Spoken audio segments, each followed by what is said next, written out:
Dan Ibnu Sirin berkata dari Abu Hurairah, ia menerima Hajar. Budak ini melayanimu, itu halal. Maksudnya, menjadi dalam arti bahwa Sayyidatuna Sarah menjadikan Sayyidatuna Hajar milik Sayyidina Ibrahim.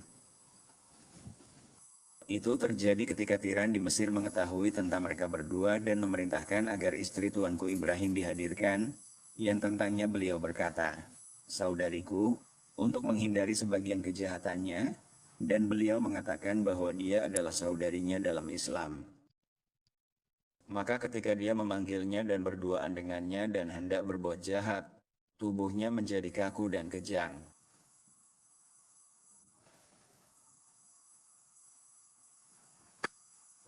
Dia bukan manusia, ini jin betina bawaanmu.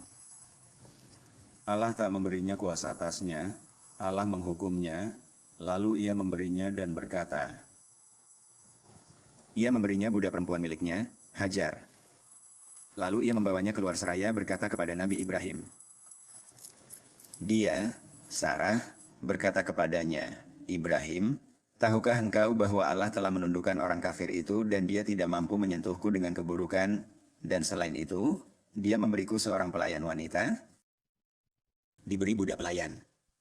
Ahdamaha, berarti ia memilikinya. Lalu ia, Sarah, menjadikannya pelayan bagi Ibrahim alaihi salam, hingga ia menjadi milik Sayyidina Ibrahim dan mengandung darinya Sayyidina Ismail. Bab, memberi kuda jihad, umrah, rukbah, sedekah, bisa dicabut. Maksudnya adalah hibah itu sah dengan perkataannya, sehingga jika dia berkata, aku pakaikan kepadamu baju ini, maka itu adalah hibah untuknya. Urf membatalkan itu. Hibah tidak terikat pada satu lafal tertentu. Bab, jika memberi kuda, seperti umrah dan sedekah, sebagian membolehkan menariknya kembali. Dia berkata, Al-Humaydi berkata, Sufyan menuturkan, aku mendengar Malik bertanya Zaid bin Aslam. Ia berkata, ayahku berkata, Umar radhiyallahu anhu berkata, aku menyedekahkan seekor kuda di jalan Allah. Lalu kulihat ia dijual, kutanya Rasulullah, beliau bersabda, jangan membelinya, jangan menarik sedekahmu. Maksudnya, ia memberikannya kepada seorang lelaki untuk berjihad di jalan Allah. Maka, ia memberikannya kuda itu, sehingga seolah-olah ia telah bersedekah dengannya. Bahkan ini lebih agung. Maka setelah itu, laki-laki itu, kuda itu menjadi lemah dan dia ingin menjualnya. Lalu kuda itu ditawarkan dengan harga murah. Umar meminta pendapat Nabi Shallallahu Alaihi Wasallam. Beliau berkata, tidak. Aku telah menjadikannya di jalan Allah. Aku telah menyerahkannya di jalan Allah. Selesai. Jangan membelinya. Meskipun hanya 1 dirham, jangan pernah tarik kembali sedekahmu, apapun alasannya. Sungguh, sebagaimana telah disebut dalam riwayat, mereka berkata, yang menarik kembali sedekah seperti kembali pada muntahnya sendiri. Beliau memerintahkannya untuk berpaling darinya dan tidak membelinya, karena ia telah mengeluarkannya di jalan Allah Tabaraka wa Ta'ala. Bismillah. Kitab Kesaksian, bab bukti bagi penggugat. Allah berfirman, wahai mukmin, bila berutang piutang berjangka, tulislah. Biarkan penulis adil menulis, jangan menolak sebagaimana diajari Allah, wajib menulis. Yang berutang mendikte, bertakwa kepada Tuhannya. Jangan dikurangi sedikit pun. Jika yang berutang kurang akal, lemah, atau tak mampu mendikte, hendaklah walinya mendikte dengan adil. Persaksikan 2 laki-laki, bila tak ada, 1 laki-laki dan 2 perempuan kamu ridhai sebagai saksi. Agar bila satu lupa, yang lain mengingatkan. Saksi jangan menolak saat dipanggil. Tulislah, kecil atau besar, sampai jatuh tempo, itu adil di sisi Allah, meneguhkan bukti, mengurangi ragu. Kecuali jual beli tunai antar kalian, boleh tak ditulis. Ambil saksi, jangan merugikan penulis maupun saksi. Melakukannya itu kefasikan, bertakwalah, Allah mengajar, Maha Tahu. Ini ayat terpanjang di Al-Quran, Al-Mudayanah. Dibaca qiraah Abu Amr. Ada, Fatad Zakara, qiraah lain, Fatud Zakira. Bacaan, la takuna tijaratan hadiratan, tijaratun hadiratan. Sebagian menyimpulkan ini ayat paling memberi harapan di Al-Quran. Bagaimana? Ia berkata, Allah mengurus kita dalam hal remeh baginya, yaitu harta. Dan dia berkata, saksikanlah, agar tidak ada sedikit pun hak kita yang hilang. Maka dia dalam urusan yang lebih besar lebih penyayang kepada kita. Agar tidak hilang dari kita pahala yang abadi dan kekal. Maka jika ini adalah perhatiannya kepada kita dalam urusan dunia yang hina, bagaimana pula perhatiannya kepada kita dalam urusan akhirat? Ayat paling memberi harapan. Wahai orang beriman, tegakkan keadilan, bersaksilah bagi Allah, walau atas dirimu, orang tua, kerabat. Kaya atau miskin, Allah lebih berhak, jangan ikuti nafsu. Bila memelintir atau enggan, Allah Maha mengetahui. Dia menyusun bab ini dan hanya membawakan ayat-ayatnya saja.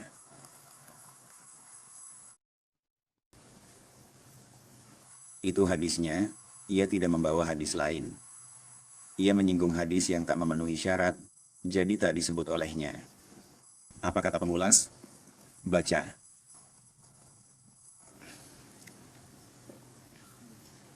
Dengan nama Allah yang Maha Pengasih Maha Penyayang. Semoga Allah meridai kalian. Dengan sanad bersambung kepada Imam Al-Muhadits Abu Abdillah Muhammad bin Ismail bin Ibrahim bin Bardizbah Al-Bukhari, yang menaikkannya sampai Nabi Shallallahu Alaihi Wasallam, keluarganya dan sahabatnya. Bab, bila orang menilai seseorang adil, ia berkata, kami atau aku hanya tahu kebaikan darinya. Di dalamnya ia berkata, Hajjaj meriwayatkan kepada kami, Abdullah bin Umar dari An-Numairi meriwayatkan Yunus. Al-Laits berkata, Yunus meriwayatkan kepadaku dari Ibnu Syihab. Katanya, Urwah, Ibnu Al-Musayyab, Al-Kamah bin Wakas, dan Ubaidullah menyampaikan hadis Aisyah. Riwayat mereka saling menguatkan isinya pula. Ketika para penyebar if menuduhnya, Rasulullah Shallallahu Alaihi Wasallam memanggil Ali dan Usamah saat wahyu tertahan, meminta nasihat tentang menceraikan istrinya. Usamah berkata, pertahankan istrimu, kami hanya mengetahui kebaikan darinya. Dan Barirah berkata, aku tidak melihat sesuatu yang tercela padanya lebih dari bahwa ia adalah seorang gadis muda yang tertidur dari menjaga adonan keluarganya, lalu datanglah hewan peliharaan dan memakannya. Maka Rasulullah Shallallahu Alaihi Wasallam bersabda, siapa membelaku dari pria yang menyakitiku soal keluargaku? Demi Allah, tentang keluargaku kutahu hanya baik. Mereka menyebut pria, padanya kutahu hanya baik. Cukupkah tazkiyah dengan berkata, baik? Dengan ucapan itu, saksi dianggap adil dan sifat adilnya ditetapkan. Demikian pula dengan perkataan, kami tidak mengetahui selain kebaikan. Ini sudah cukup. Bacalah. Bab kesaksian orang bersembunyi, Amr bin Huraid membolehkannya, berkata, demikian pada pendusta fajir. Asy-Syafi'i, Ibnu Sirin, Atha, dan Qatadah mendengar itu kesaksian. Al-Hasan, mereka tak menjadikanku saksi, tapi aku mendengar begini begitu. Dan dengan sanad yang sama, ia berkata, telah menceritakan kepada kami Abu Al-Yaman, telah mengabarkan kepada kami Syuaib dari Az-Zuhri, ia berkata, Salim berkata, aku mendengar Abdullah bin Umar radhiyallahu taala anhuma berkata, Rasulullah Shallallahu Alaihi Wasallam dan Ubay bin Ka'ab al-Ansyari pergi menuju kebun kurma tempat Ibnu Syayyad berada. Hingga ketika Rasulullah Shallallahu Alaihi Wasallam masuk, beliau mulai berlindung di balik batang-batang kurma, mengendap-endap untuk mendengar sesuatu dari Ibnu Syayyad sebelum ia melihatnya. Sementara Ibnu Syayyad berbaring di atas ranjangnya dalam selimutnya, sambil bergumam atau berbisik. Lalu ibu Ibnu Syayyad melihat Nabi Shallallahu Alaihi Wasallam sedang berlindung di balik batang kurma. Maka ia berkata kepada Ibnu Syayyad, wahai Syaf, ini Muhammad. Maka Ibnu Syayyad pun tersadar. Rasulullah Shallallahu Alaihi Wasallam bersabda, seandainya engkau membiarkannya, niscaya akan menjadi jelas. Artinya, beliau ingin mendengar apa yang dikatakannya sebelum Ibnu Syayyad melihat Nabi dan sebelum ia mengetahui keberadaan Nabi, agar ia berbicara dengan sesuatu yang akan menjelaskan keadaannya di hadapan Rasulullah. Dan anak keturunan Yahudi ini, di masa kecilnya, berbicara dengan ucapan-ucapan dan menyebutkan sebagian bisikan hati manusia dan sebagian perkara gaib mereka. Maka sebagian dari hal ini pada Ibnu Syayyad memang terjadi, hingga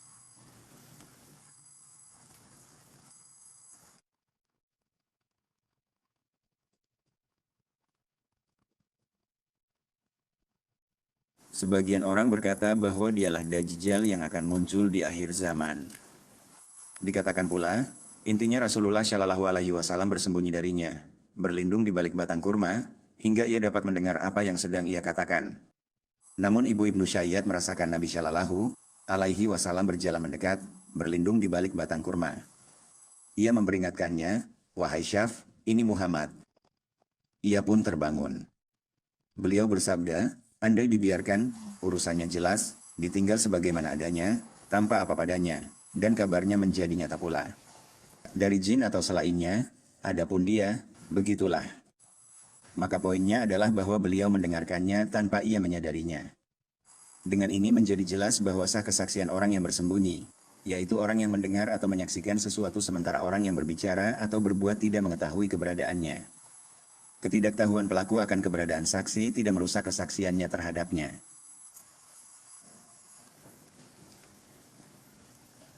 Bacalah. Dalam riwayat ini, ia berkata, Abdullah bin Muhammad meriwayatkan kepada kami, Sufyan dari Az-Zuhri, dari Urwah, dari Aisyah, istri Rifa'ah Al-Qurazi pun datang kepada Nabi Shallallahu alaihi wasallam dan berkata kepadanya, "Aku istri Rifa'ah, ia menceraikanku talak bain. Lalu aku menikah dengan Abdurrahman bin Zubair, ia hanya seperti tepi kain." Nabi bersabda, "Ingin kembali?" "Tidak, hingga kalian saling merasakan madu melalui hubungan badan yang sah." Dan Abu Bakar duduk di dekatnya, sementara Khalid bin Sa'id bin Al-Ash berada di pintu menunggu izin masuk. Lalu dia berkata, "Wahai Abu Bakar, tidakkah engkau mendengar apa yang wanita ini ucapkan dengan suara keras di hadapan Nabi Shallallahu alaihi wasallam?" Bahwa dia berbicara dengan perkataan yang membuat malu. Setelahnya, Bismillah, Alhamdulillah, Shalawat atas Muhammad, keluarga dan sahabat. Bersanad tersambung kepada Imam Abu Abdillah Muhammad bin Ibrahim bin Ismail bin Ibrahim Al-Bukhari, radhiyallahu anhu wa ankum. Bab, jika seorang atau beberapa saksi bersaksi, lalu yang lain berkata, "Kami tak tahu," maka dihukumi menurut saksi. Al-Humaydi berkata, ini seperti berita Bilal bahwa Nabi sholat di Ka'bah. Al-Fadl menolak, namun akhirnya orang-orang menerima kesaksian Bilal. Demikian pula, jika dua saksi menyatakan Fulan berutang 1.000 dirham kepada Fulan, dan dua saksi lain 1.500, diputuskan menurut kelebihan. Dengan sanad ini, Hibban meriwayatkan, Abdullah mengabarkan, Umar bin Sa'id bin Abi Husain mengabarkan, Abdullah bin Abi Mulaikah mengabarkan kepadaku, dari Uqbah bin Harits, ia menikahi putri Abu Ihab bin Aziz. Datang seorang wanita, aku menyusui Uqbah dan istrinya. Berkata kepadanya, Uqbah berkata, "Aku tak tahu engkau menyusuiku dan tak mengabarkannya." Ia mengutus ke keluarga Abu Ihab. Mereka menjawab, "Kami tak tahu wanita kami menyusuinya." Ia pergi ke Nabi di Madinah. Beliau bersabda, "Bagaimana? Sudah dikatakan." Ia menceraikannya. Wanita itu kemudian menikah lagi. Ya, ada kaidah, umumnya yang menetapkan didahulukan dari yang menafikan. Penafik tidak tahu, penetap tahu, karena itu kesaksiannya lebih didahulukan. Sehingga jika seseorang bersaksi bahwa si Fulan berutang kepada si Fulan 1.000 dirham, tetapi saksi lain bersaksi bahwa utangnya 1.500, maka tambahan 500 ini adalah penetapan yang dinafikan oleh yang lain karena mereka tidak mengetahuinya. Maka penetapan, itsbat, didahulukan atas penafian, nafi, sehingga yang wajib adalah 1.500. Ketika Uqbah menikahi putri Abu Ihab, datang seorang wanita berkata, "Aku menyusui Uqbah dan juga istri yang dinikahinya. Keduanya jadi saudara sepersusuan." Uqbah menjawab, "Aku tak tahu dan engkau tak pernah mengabariku." Ia mengutus utusan kepada keluarga Abu Ihab untuk bertanya. Mereka berkata, "Kami tidak mengetahuinya." Maka ia berkendara ke Madinah menemui Nabi dan menceritakan apa yang terjadi semuanya.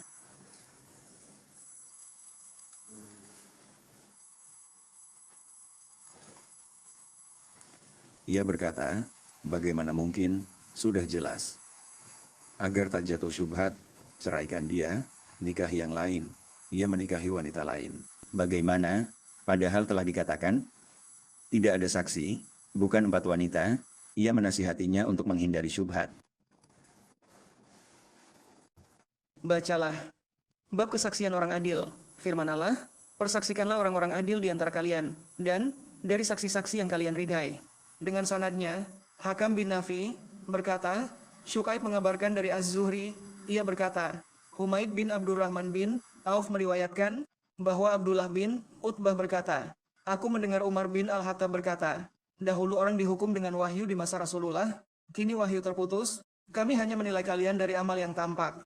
Siapa menampakkan kebaikan kepada kami percaya dan mendekatkannya. Urusan batinnya bukan pada kami, Allah yang menilainya. Siapa menampakkan keburukan, kami tidak percaya dan tidak membenarkan, meski ia mengaku bahwa batinnya baik. Setelahnya, Bismillahirrahmanirrahim. Alhamdulillah. Shalawat untuk Nabi Muhammad, keluarga dan sahabatnya. Dengan sanad kalian tersambung kepada Nabi Muhammad bin Ismail Al-Bukhari radhiyallahu anhu wa anhum. Ia berkata, bab ta'dil berapa dibolehkan? Dengan sanadnya Sulaiman bin Harb dari Hamad bin Zaid dari Sabit dari Anas RA. Ia berkata, sebuah jenazah lewat di depan Nabi Shallallahu alaihi wasallam. Orang-orang memujinya dengan kebaikan, maka beliau bersabda, telah pasti beliau melewati jenazah lain, mereka menyebut keburukannya atau semacam itu. Beliau bersabda, telah pasti. Ditanya, wahai Rasulullah, untuk ini dan itu sama? Beliau menjawab, kesaksian kaum mukmin saksi Allah di bumi. Dengan sanadnya, ia berkata, Musa bin Ismail meriwayatkan kepada kami dari Daud bin Abi Al-Furat, dari Abdullah bin Buraidah, dari ayahnya, dari Abu Al-Aswad. Ia berkata, aku datang ke Madinah saat wabah melanda. Orang-orang wafat sangat banyak, hampir tanpa henti saat itu, di sana. Aku duduk di sisi Umar radhiyallahu anhu. Lewat sebuah jenazah, lalu dipuji kebaikannya. Umar berkata, ketika jenazah dipuji kebaikannya. Ia berkata, pasti. Lalu jenazah lain dipuji. Ia berkata, pasti. Lalu jenazah ketiga lewat, keburukannya disebut 2 kali. Berkata, pasti. Kutanya, apa yang pasti? Amirul Mukminin, aku berkata seperti sabda Nabi Shallallahu alaihi wasallam, setiap muslim yang kebaikannya disaksikan 4 orang, Allah memasukkannya ke surga. Kami bertanya, 3. Beliau, 3. Aku, 2. Beliau, 2. Lalu kami tak menanyakan seorang pun lagi. Dari karunia Allah atas mereka, maka apabila 40 orang bersaksi, 4 diantaranya termasuk orang-orang yang dianggap baik di sisi Allah. Dia berfirman, aku terima kesaksian kalian tentangnya dan aku memaafkan apa yang aku ketahui darinya. Begitulah di beberapa desa Yaman. Seorang dari mereka wafat, saat dimakamkan, seseorang berdiri berkata, saksikan kebaikannya, wahai jamaah. Warga pun terbelah di kampung itu. Sebagian berkata, tak ada kebaikannya, yang lain menegaskan, kami bersaksi baik baginya. Mereka berselisih lalu akhirnya bubar semua. Salah seorang dari mereka melihatnya malam dan bertanya, bagaimana kabarmu, Fulan? Ia menjawab, percekcokan kalian di atas kubur bermanfaat, yang ini bersaksi untukku, yang itu melawanku. Allah menerima yang mendukungku. Aku diampuni karena kesaksian baik itu. Dia tak disukai di desa, tapi ada yang berkata, bersaksilah untuknya. Mereka setuju. Yang lain berkata, ini amalnya dan yang ditinggalkan. Ia berkata, sengketa kalian di atas kuburnya menguntungkanku. Sesungguhnya Allah menerima kesaksian orang-orang yang bersaksi baik untukku, menjadikannya lebih berat, dan mengampuniku. bacalah. Bab kesaksian tentang nasab, susuan yang masyhur, dan kematian lama. Nabi Shallallahu alaihi wasallam bersabda, Suwaibah menyusuiku dan Abu Salamah, hal itu tetap sahih. Dengan sanad yang sama, Adam berkata, Syubah berkata, Al-Hakam mengabarkan, dari Irak bin Malik, dari Urwah bin Zubair, dari Aisyah berkata, Aflah meminta izin masuk, namun kutolak. Ia berkata, apakah engkau berhijab dariku, padahal aku pamanmu? Aku bertanya, bagaimana? Ia menjawab, istri saudaraku menyusuimu dari air susu saudaraku. Lalu kutanya Nabi, beliau bersabda, Aflah benar, izinkan dia. Ia berkata, Muslim bin Ibrahim meriwayatkan. Ini adalah kutipan dari Fathul Bari. Ia berkata, beliau tidak menyertakan hadits dalam bab ini, entah karena merasa cukup dengan 2 ayat tersebut, atau sebagai isyarat kepada hadits yang telah lalu baru-baru ini di akhir bab rahim. Bahwa bukti, kesaksian, menjadi tanggung jawab pihak yang mengaku, menggugat. Bismillahirrahmanirrahim. Dengan sanad bersambung langsung kepada Imam Al-Bukhari radhiyallahu anhu, ia berkata, Muslim bin Ibrahim berkata, Hama meriwayatkan, Qatadah dari Jabir bin Zaid, dari Ibnu Abbas radhiyallahu anhuma, Nabi Shallallahu alaihi wasallam bersabda tentang putri Hamzah, tidak halal bagiku. Susuan mengharamkan seperti nasab, ia adalah putri saudaraku sepersusuan.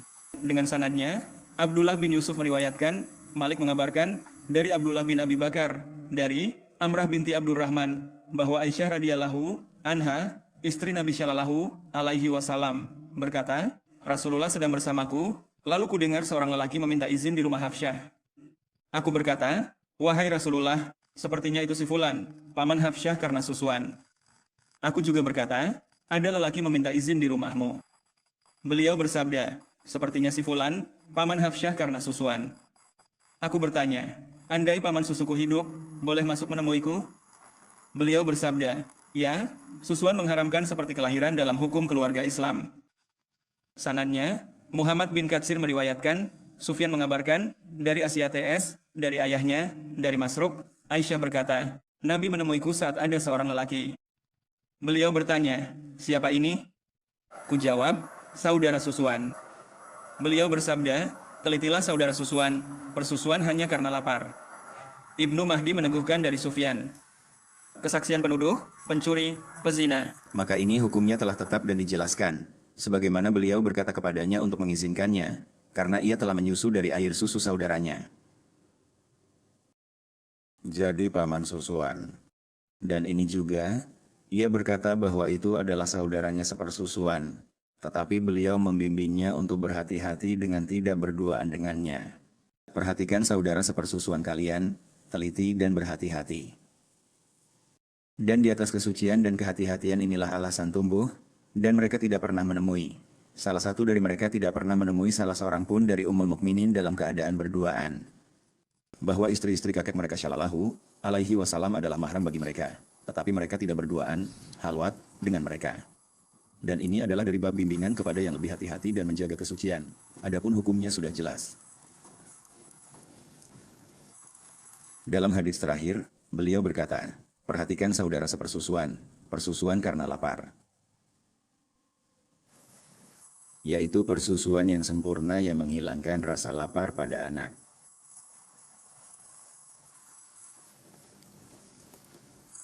Bukan sekadar mengisap payudara, maka harus ada 5 kali susuan. Bersamaan dengan itu semua, dan seperti yang terkadang mereka lakukan pada sebagian akad dan sejenisnya untuk menghindari masuk atau lewat, tetapi mereka tidak menjadikan itu sebagai pintu untuk melihatnya berhias atau berduaan dengannya karena itu.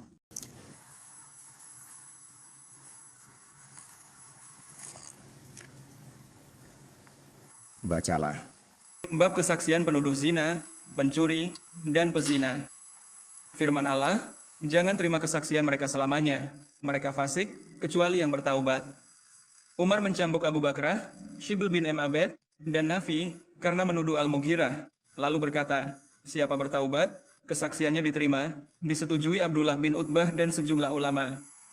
Umar bin Abdul Aziz, Sa'idi bin Jubair, Tawus, Mujahid.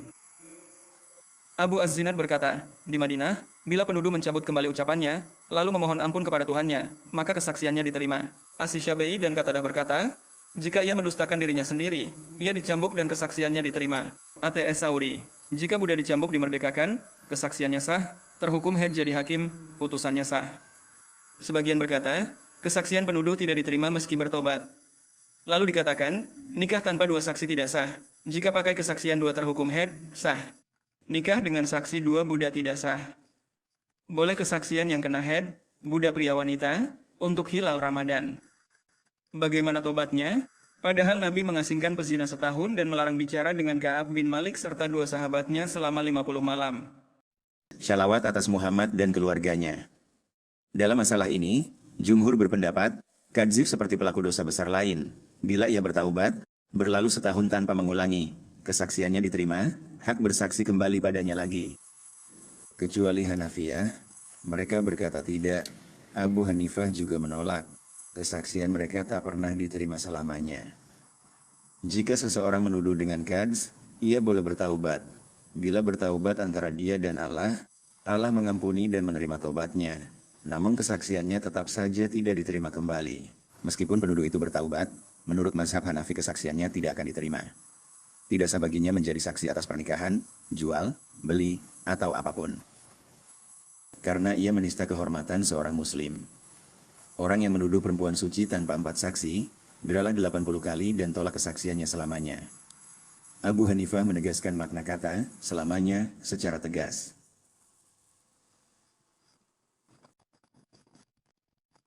Dan mereka itulah orang-orang yang fasik, kecuali orang-orang yang bertaubat dan memperbaiki diri. Kecuali apa?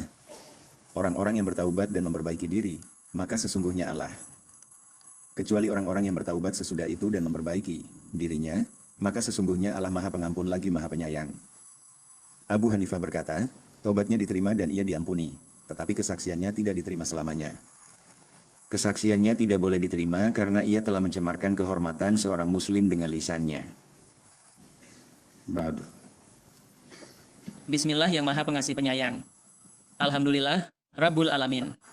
Salawat untuk Nabi Muhammad, keluarga dan sahabat.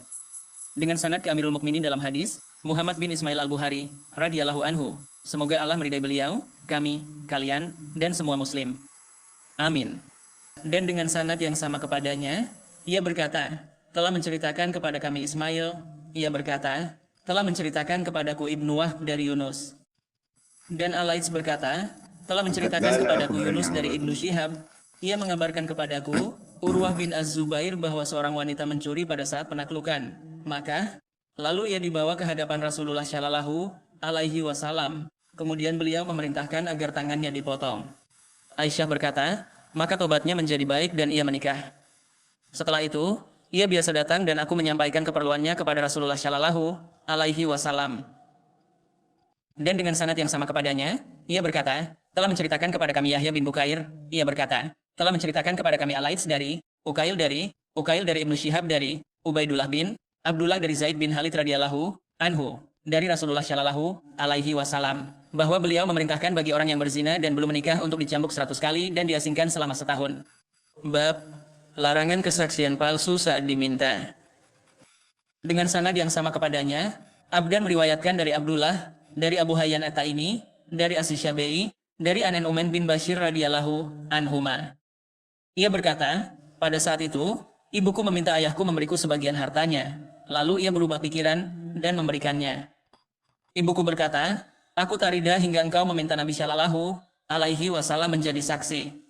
Maka ia memegang tanganku, padahal aku masih seorang anak laki-laki, lalu membawaku kepada Nabi Shallallahu alaihi wasallam dan berkata, sesungguhnya ibunya, binti Rawahah, meminta kepadaku sebagian pemberian untuk anak ini.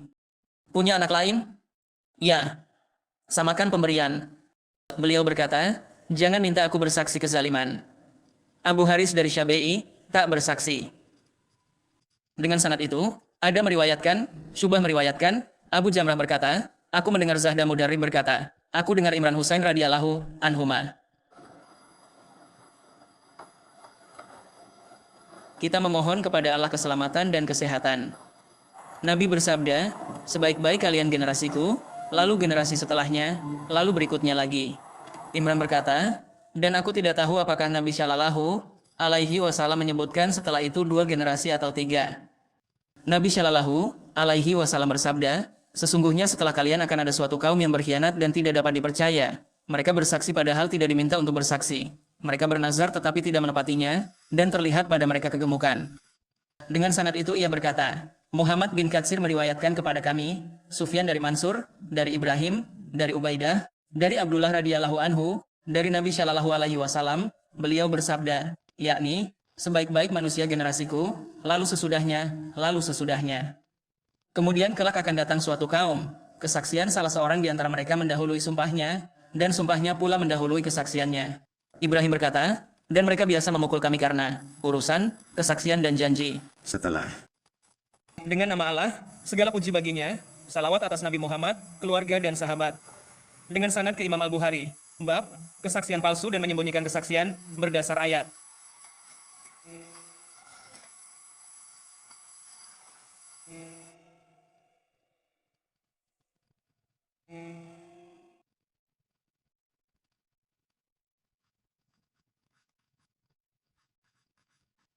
Siapa menyembunyikannya, hatinya berdosa.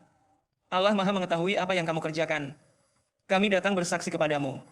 Dan dengan sanad yang sama kepadanya, ia berkata, telah menceritakan kepada kami, Abdullah bin Munir bahwa ia mendengar Wahb bin Jarir dan Abdul Malik bin Ibrahim berkata, telah menceritakan kepada kami Syubah dari Ubaidullah bin Abi Bakar bin Anas dari Anas radhiyallahu anhu. Ia berkata, Nabi Shallallahu alaihi wasallam ditanya tentang dosa-dosa besar. Beliau bersabda, menyekutukan Allah, durhaka kepada kedua orang tua, membunuh jiwa, dan kesaksian palsu.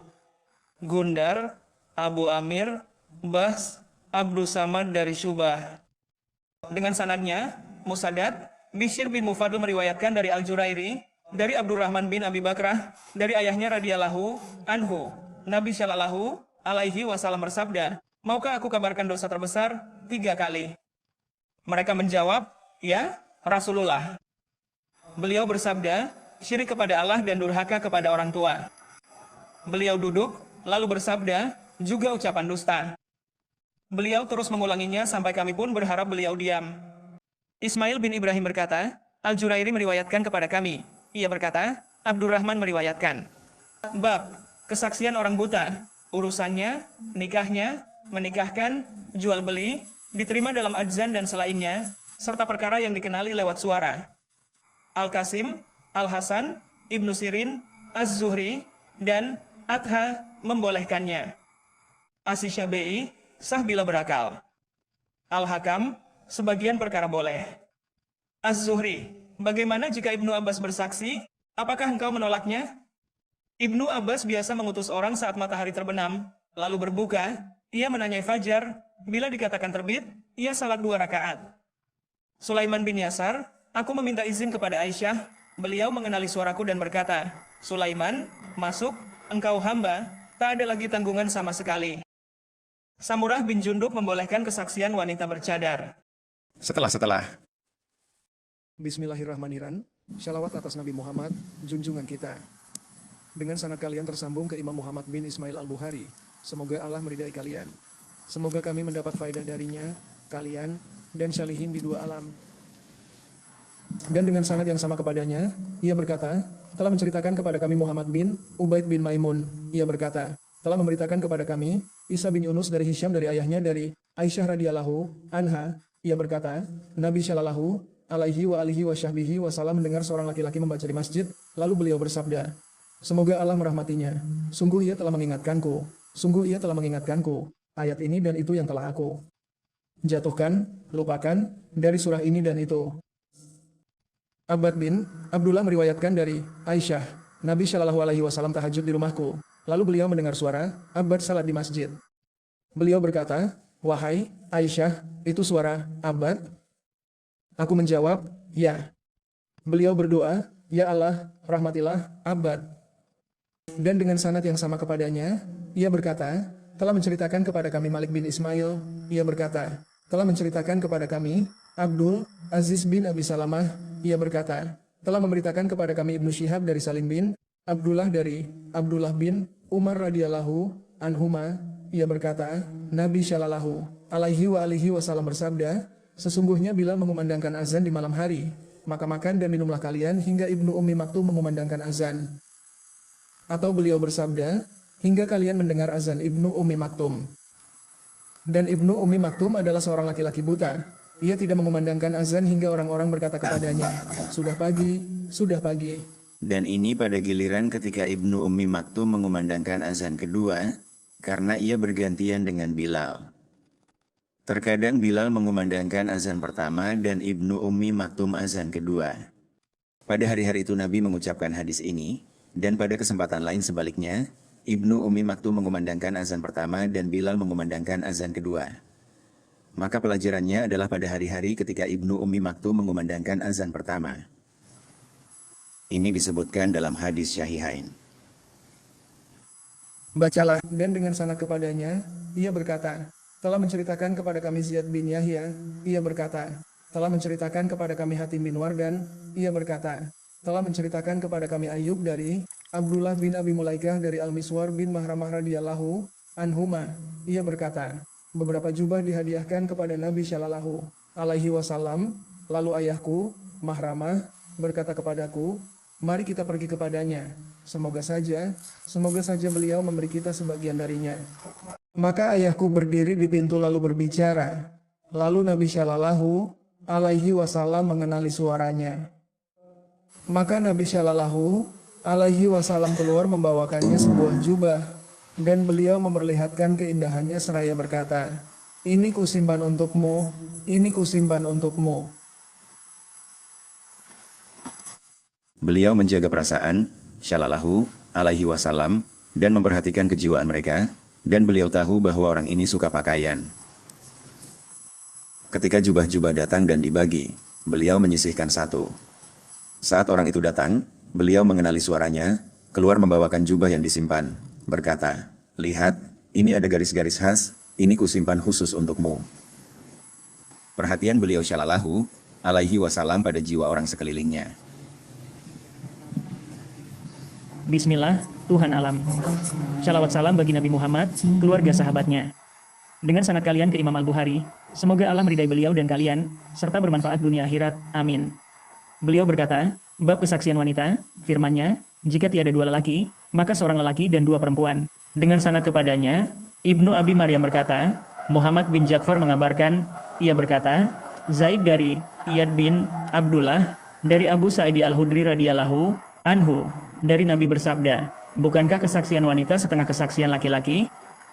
Kami menjawab, benar. Beliau berkata, itu karena kurang akal. Bab kesaksian budak perempuan dan laki-laki. Anas, kesaksian budak sah bila adil. Disetujui Syuraih dan Zurarah bin Aufa. Ibnu Sirin, kecuali untuk tuannya. Al-Hasan dan Ibrahim, pada perkara remeh. Syuraih, kalian semua anak budak.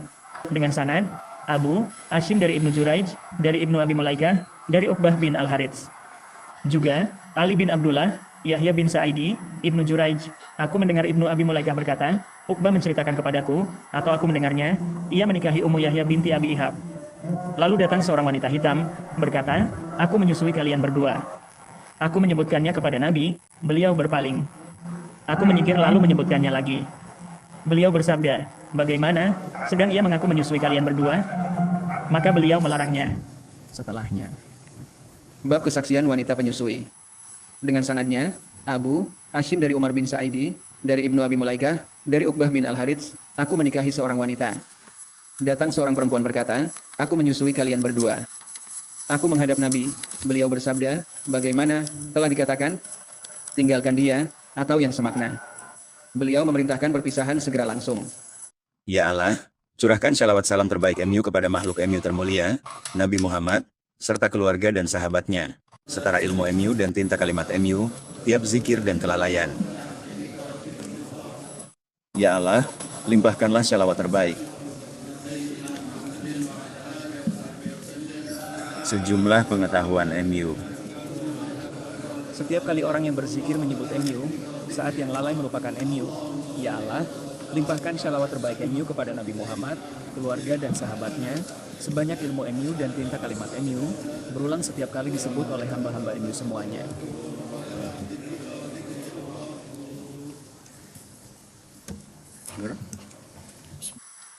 Dengan nama Allah Maha Pengasih Penyayang. Puji bagi Allah, Tuhan alam. Shalawat salam Nabi termulia, Rasul-Rasul, keluarga, sahabat. Tiada daya kecuali dengan Allah Maha Tinggi Maha. Dari perkataan Al-Ghazali dalam Ihya Ulumuddin, semoga Allah memberi manfaat dengannya dan ilmunya, ilmu kalian, dan ilmu syalihin di dua alam. Amin. Hingga beliau berkata, ini mungkin terjadi meskipun ada rasa sakit, dan terkadang cinta begitu menguasai sehingga membuat seseorang tidak menyadari rasa sakit itu. Maka kias, pengalaman, dan penyaksian menunjukkan keberadaannya. Maka tidak sepantasnya orang yang tidak merasakannya dalam dirinya mengingkarinya, karena ia tidak merasakannya karena tidak adanya sebabnya, yaitu cinta yang berlebihan. Dan barang siapa yang belum merasakan manisnya cinta, ia tidak akan mengetahui keajaibannya. Bagi para pecinta ada keajaiban lebih besar dari yang kami sebutkan. Diriwayatkan dari Umar bin Harits, dari Umar bin Al-Harits. Dan telah diriwayatkan dari Amr bin Hart Ar-Rawi. Ia berkata, aku berada di sebuah majelis di Afrika bersama seorang temanku. Bersama kami ada seorang pemuda yang sedang jatuh cinta pada seorang budak wanita penyanyi. Budak wanita itu juga bersama kami di majelis itu. Lalu ia memukul dengan tongkat kecil dan bernyanyi, tanda hinanya cinta bagi para pecinta adalah tangisan, terutama seorang pecinta yang tidak menemukan tempat mengadu. Maka pemuda itu berkata kepadanya, engkau telah berbuat baik, demi Allah, wahai tuanku. Apakah engkau mengizinkanku untuk mati? Wanita itu menjawab, matilah dengan petunjuk. Katanya, ia menaruh kepalanya di bantal, menutup mulutnya, memejamkan matanya, digerakkan, ternyata wafat. Dan Al-Junaid berkata, aku melihat seorang pria berpegangan pada lengan baju seorang anak laki-laki sambil merendahkan diri kepadanya dan menunjukkan cinta kepadanya. Lalu anak laki-laki itu menoleh kepadanya dan berkata, "Sampai kapan kemunafikan yang engkau tunjukkan kepadaku ini?" Ia berkata, "Allah tahu aku jujur, bahkan jika kau berkata, 'Matilah,' aku akan mati." Lalu ia pun berkata, "Jika kau jujur, matilah." Dia berkata, lalu pria itu disingkirkan dan ditemukan telah meninggal. بعد واحد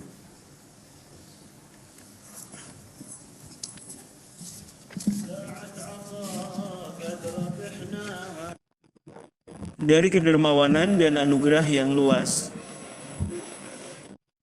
Di Taman Hadrah, aku memiliki kedudukan yang tinggi dalam keindahan dan keelokan. Wahai yang maha luas kedermawanannya, muliakanlah kami dengan kebahagiaan, keberuntungan, dan berkah. Saat-saat anugerah Tuhan kita menyentuh hatinya, wahai saudara-saudaraku, sangkaanku menjadi baik. Marilah bersenandung, wahai kekasih-kekasih kami, wahai penuntun jiwa, gembirakanlah aku. Dan ambillah perkataan-perkataan yang telah datang sebagai kabar gembira, dan buahnya dariku. Dan katakan kepada orang yang ingin mencela kami, engkau tidak tahu apa yang ada padaku, biarkan aku.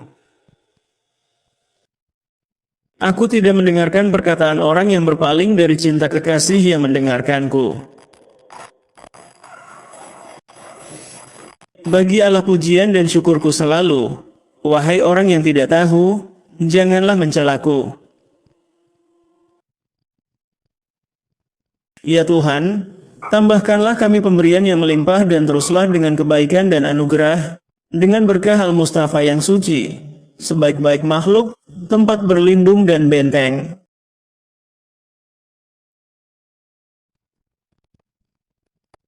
Ya Tuhanku, limpahkanlah shalawat kepadanya selalu, sampaikanlah salam terbaik dariku. Berselawatlah kepadanya beserta keluarganya, ahli petunjuk, penyejuk mata, dan seluruh sahabatnya beserta para tabi'in. Dan bahagiakanlah sahabat-sahabat kami, bahagiakanlah.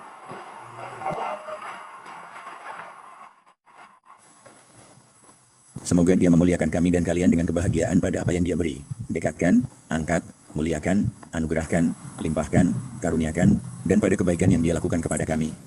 Dan semoga Allah mengurus kami dengan apa yang layak baginya, dalam lahir dan batin, dalam diri kami, keluarga kami, anak-anak kami, murid-murid kami, kerabat kami, negeri kami dan penduduknya, zaman kami dan orang-orangnya, dalam seluruh urusan kami, dalam hidup kami, saat wafat kami, wafatkanlah kami, dan dalam alam barzah kami, pada hari bangkit dan dikumpulkan, di surganya, di halaman memandang wajahnya yang mulia. Semoga pemeliharaannya merata atas kami, pada diri kami, pasangan kami, anak dan keturunan kami, para pelajar kami, dan seluruh keluarga kami, pada negeri kami, kota dan kampung kami, serta semua penghuninya, pada zaman kami serta orang-orangnya, pada setiap urusan kami, kecil maupun besar. Dan semoga Dia mengurus, menjaga, dan menuntun kami dalam hidup kami, saat sakarat dan wafat, di alam barzah, ketika dibangkitkan dan dikumpulkan, di surganya, di halaman memandang wajahnya yang mulia, dengan rahmat, kelembutan, dan afiat dan ridha. Semoga Dia menanggung kami dengan apa yang layak baginya ketika berjumpa kekasihnya, melihatnya, mengambil ilmu darinya, melayaninya, menolongnya, dan menjadi penyejuk mata bagi kekasihnya dalam segala urusan, yang tampak maupun tersembunyi, dengan kelembutan dan afiat, demi kemuliaan Nabi. Khususnya orang-orang pilihan di sisi kami dengan kebenaran yang menegakkan kami. Dan menuju hadirat Nabi Muhammad, Shallallahu Alaihi Wasallam.